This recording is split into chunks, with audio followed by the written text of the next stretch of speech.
There is a crown. It is not always made of gold. It is not always bright with jewels, but it is always heavy. It sits on the head in silence. It presses down with a weight that few can see. People look at the shine. They see the power. They do not feel the burden that it brings. This crown is not a prize to be won. It is a duty to be carried. It is a quiet promise made to others. To wear such a crown is to be a leader. It means you stand watch. It means you carry the hopes of others on your shoulders. It is a crown of responsibility. Its weight is not in metal, but in the trust of people. To lead is to put their good before your own. It is to walk a path that is not for you alone. It is a lonely walk at times. The air is thin where leaders stand.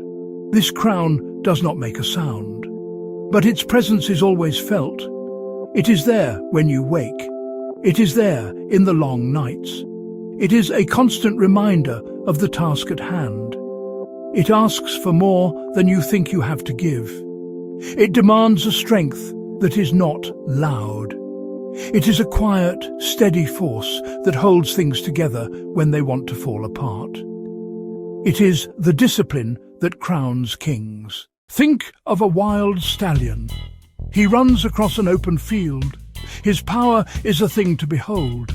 He is all muscle and fire and will. He is free. He will not bend to a harsh command.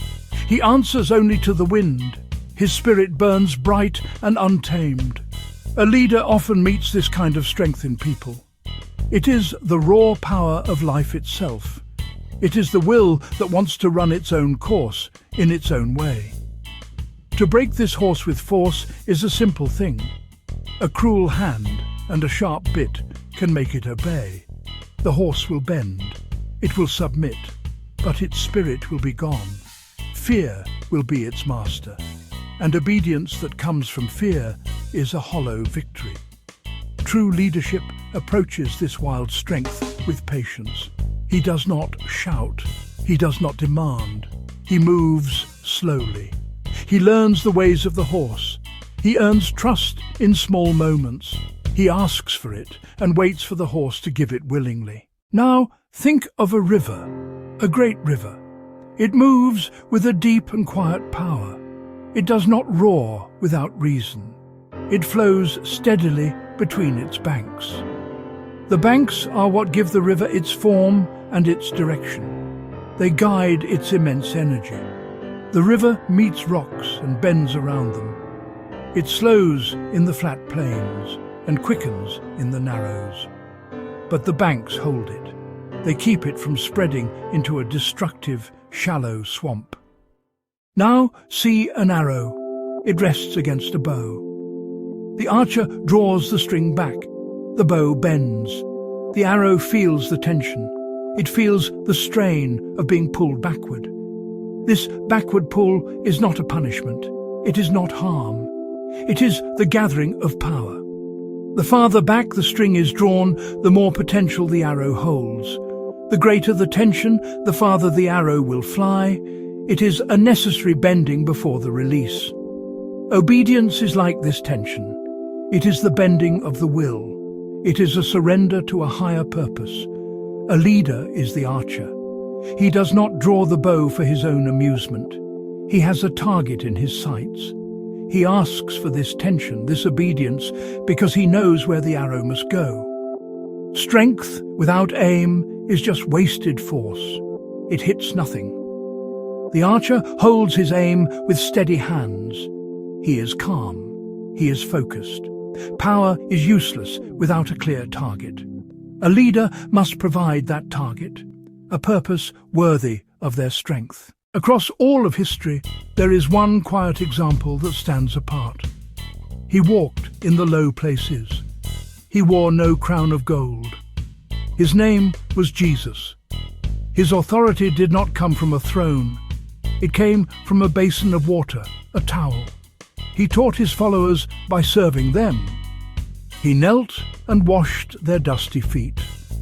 He showed them that true power does not demand to be served. True power bends down to serve.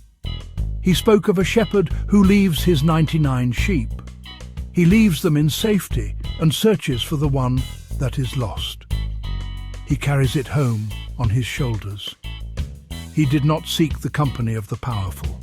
He lifted up the hands of the small and the forgotten.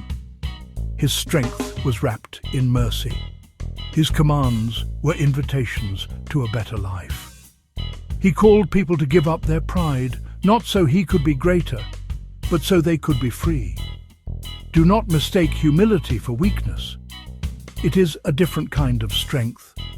Great enough to be gentle, willing to bear the weight of others' pain. The crown sits on a stone in a silent field. The wind whispers through the grass. It is not locked away. It is there. It can be taken. Many will reach for it. They will see the shine. They will imagine the applause. They will desire the power it seems to promise and grasp with hungry hands. But a true leader approaches with caution. He does not rush. He knows the weight. He knows a crown must rest on a head that is prepared to serve. Its strength is not gone. It is guided. It is purposeful. River flowing deep and clear between its banks, giving life to the land. He sees the target with the arrow standing in its center. A small, quiet sound of success. The archer does not boast. He is thankful. He knows the victory was in the discipline before the shot. Leadership asks for these small, steady things. It asks for the patience to train, not break, the resolve to provide limits that shelter, the humility to aim for a good larger than oneself. It asks for the courage to make strength a servant, that power be used to protect, not to dominate, an authority that finds its purpose in giving itself away. If your heart can answer yes, then you may step forward. Step forward. Step forward with quiet hands, a steady soul. Pick up the crown, feel its true weight. Place it on your head, not as a prize, as a promise. Let it be a reminder. Your strength is for others. Your voice low, your actions deliberate. Discipline your closest friend. Mercy your highest law. You are now a servant. If the answer is no, be strong enough to walk away. Leave the crown on the stone. Wisdom in knowing your limits. Power in unready hands is a fire that consumes. A crown for glory crushes the wearer. It crushes all beneath him. Refusing an unearned crown is leadership. It is service. At the heart stands the choice. Lead by giving, not taking.